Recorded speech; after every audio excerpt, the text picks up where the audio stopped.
तेलंगाना के करीमनगर में एक प्रेमी जोड़ा प्रेम विवाह करके नागपुर के हजारी पहाड़ इलाके में रह रहा था। उसने प्रेम विवाह की जानकारी संबंधित थाने व परिजनों को दे दी थी, लेकिन परिवार प्रेम विवाह के सख्त खिलाफ था। 2 दिन पहले जब विवाहिता अपने पति के साथ किराना दुकान पर गई तो 3 अज्ञात आरोपी उसे उठाकर गाड़ी में ले गए। पुलिस अधिकारी ने बताया कि पति ने पुलिस से शिकायत की और पुलिस ने जांच कर तीनों आरोपियों को हिरासत में ले लिया है और आगे की कार्रवाई पुलिस कर रही है।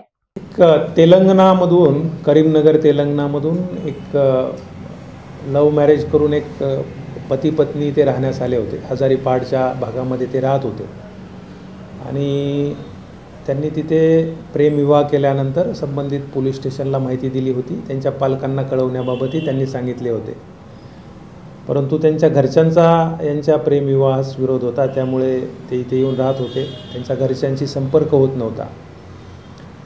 तर 2 दिवसापूर्वी संध्याकाळी 7 वाजेच्या दरम्यान ज्यावेळेस ती मुलगी तिच्या कामावरून घरी आली, पतीसह घरी आली आणि त्यांची गाडी बिल्डिंगमध्ये लावून किराणा दुकानामध्ये काही सामान घेण्यासाठी गेले, तेव्हा त्या मुलीचे वडील, त्याचे काका आणि नागपूर स्थित त्यांचा एक मित्र अशा 3 जणांनी तिला बळजबरीने गाडीमध्ये बसवून इथून ते तिला घेऊन गेले होते।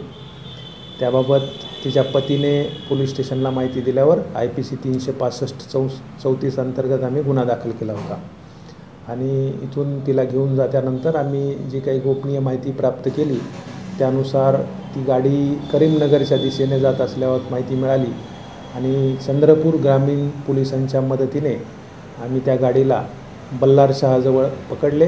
त्यामध्ये ती मुलीची आम्ही सुटका केलेली आहे आणि 3 आरोपी आम्ही ताब्यात घेऊन त्यांना या गुन्ह्यात अटक केलेली आहे। सर, पालकांचा विरोध होता म्हणून हे पूरक कृत्य समोर येत आहे, नेमका काय माहिती आहे, कशासाठी विरोध होता आणि जे पती पत्नी आहे काय काम न करायचं आणि जे आरोपी आहे काय काम न करायचं का? पालकांचा यांच्या ॲक्च्युली प्रेम विवाहालाच विरोध होता, यांचा आंतरजातीय विवाह होता, त्यामुळे हे विरोध करत होते।